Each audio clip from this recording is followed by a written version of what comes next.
আসসালামু আলাইকুম। আদাব। হৃদয়ে রক্তকরণ,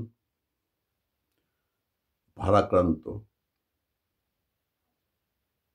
মৃত্যু সংবাদ আছিয়ার মাগুরার সেই শিশুকন্যাটি আজ গতকাল মারা গিয়েছে।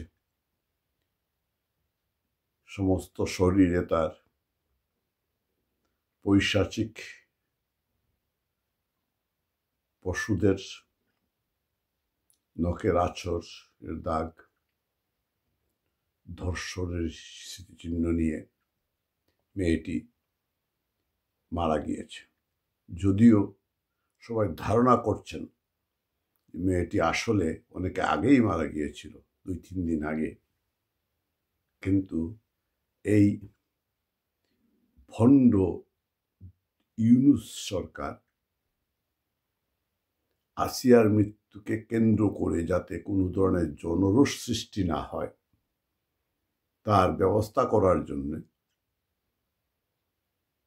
সব ধরনের, বিশেষ করে শাহবাগ কেন্দ্রিক সব ধরনের সভা সমাবেশ শাহবাগ এবং সচিবালয় এবং তার বাসভবনে সমাবেশ মিছিল নিষিদ্ধ করে তারপর আসিয়ার মৃত্যু সংবাদটি প্রকাশ করেছে। এরা কথায় কথায় বঙ্গবন্ধু কন্যাকে স্বৈরাচার বলে। ঘুম থেকে উঠে শেখ হাসিনাকে স্বৈরাচার না বললে তাদের দিন শুরু হয় না। কিন্তু ইউনূস বর্তমান সরকারের আচরণ, কথাবার্তা বা সব ধর মিলিয়ে ইউনূসকে ইতিমধ্যেই বিশ্বের সেরা একজন স্বৈরাচারে পরিণত হয়নি। মানুষের উপরে কি পুলিশ কি আক্রমণ করেনি, বিশেষ করে মহিলাদের উপরে? এবং ইউনূসের অক্সিলারি বাহিনী, মুক্তিযুদ্ধের সময় যেমন পাকিস্তানিদের অক্সিলারি একটা ফোর্স ছিল আল বদর, আল শামস, রাজাকার, যারা জামাত ইসলামের নেতৃত্বে গঠিত হয়েছিল, তেমনিভাবে এই সরকারের কিছু অক্সিলারি ফোর্স আছে যারা 5ই আগস্টের পরে বা ওই সময়কার পরে গঠিত হয়েছে। তার মধ্যে ইনকিলাব মঞ্চ একটি অন্যতম। তাদেরকে মাঠে নামিয়েছে এই বৈষম্য বিরোধী ছাত্র আন্দোলন নামে ওই জঙ্গিদেরকে মাঠে নামিয়েছে যাতে আসিয়ার ধর্ষণকারীদের গ্রেপ্তারের দাবিতে বা সারা দেশে যে দর্শন মহোৎসব চলছে তার বিচার এবং প্রতিকারের দাবিতে কোনো ধরনের গণ অসন্তোষ সৃষ্টি না হতে পারে, শাহবাগ কেন্দ্রিক কোনো ধরনের কোনো বিস্ফোরণ না ঘটতে পারে, সেই জন্য এই ইনকিলাব মঞ্চ এবং জামাত শিবিরকে মাঠে নামিয়েছে। তারপরেও যখন মাঠে নামিয়েছে, কারণ সরাসরি তারা এই আসিয়াকে কেন্দ্র করে বা এই ধর্ষণ বিরোধী যে আন্দোলন সরাসরি নিষিদ্ধ করতে পারে না। পুলিশ দিয়ে, জল কামান দিয়ে থামাতে চেয়েছে, কিন্তু সরাসরি পারে না যদি না কোনো ধরনের সংঘাতময় পরিবেশ সৃষ্টি না হয়।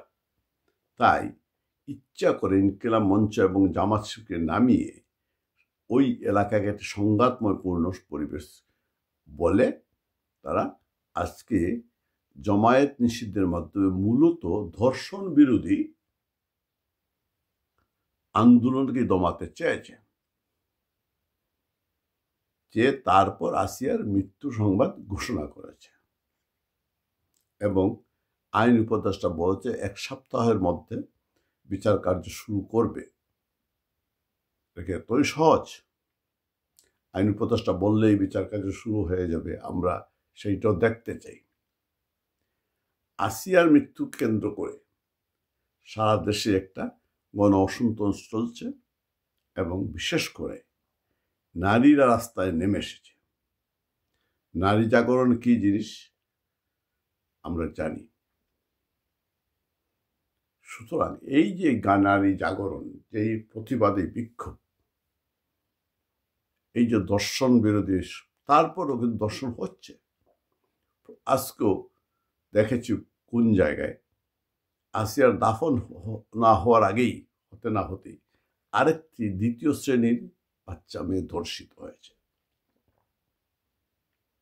এই আসিয়ার জানা যায় যারা অংশ নিয়েছে, হেলিকপ্টার করে ঢাকা থেকে গিয়েছে, তারা কিন্তু সিএমএইচে গিয়ে আসিয়াকে দেখার চেষ্টাও করেনি। হেলিকপ্টারে করে আসিয়াকে নিয়ে রাজনীতি করার জন্য তারা আজকে মাগুরা গিয়েছে। এদের মধ্যে একজন তো সে নিজেই ধর্ষণ মামলার আসামি মামুনুল হক, এবং ধর্ষণ মামলার আসামি প্রকাশ্যে ঘোরাফেরা করে, এবং সে আবার ধর্ষণ কারণে যে শিশু মেয়েটি মারা গেল তার জানাজায় অংশ নিচ্ছে। এর চেয়ে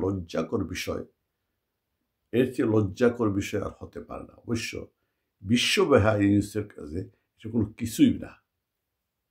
ইউনুস হচ্ছে এমন এক লোক, তাকে যতই বেইজ্জত করা হোক না, তার বেশি তার তোয়াক্কা করে না।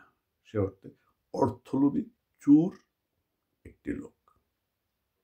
আর তার উপদেষ্টা তো আছে ইতিমধ্যে, তার এই যে ছাত্র উপদেষ্টাদের কুকর্ম এবং তার অক্সিলারি ফোর্সদের কুকর্ম সম্পর্কে সমগ্র জাতি অবহিত।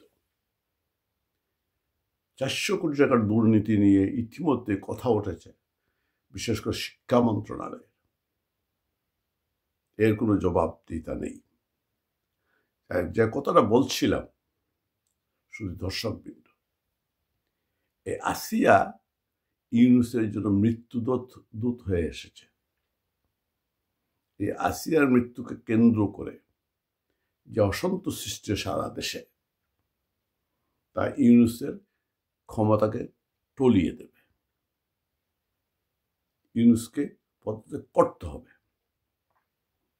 ইউনুসের পক্ষে বা ইউনুস আইনশৃঙ্খলা বাহিনীর পক্ষে ধর্ষণ, নারী নির্যাতন, ডাকাতি এইগুলো বন্ধ করা সম্ভব না।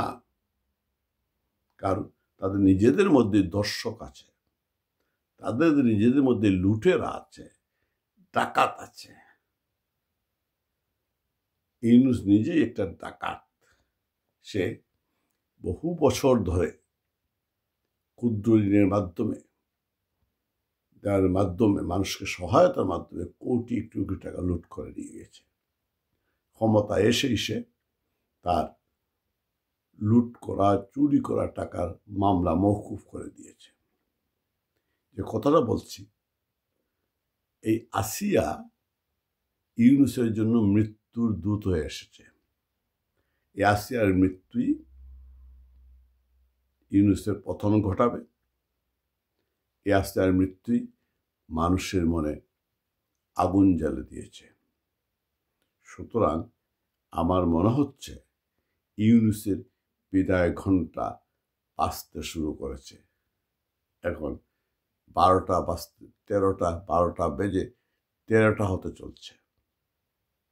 ইউনুসের ক্ষমতা ছাড়া উপায় থাকবে না। সবাই ভালো থাকুন, সুস্থ থাকুন।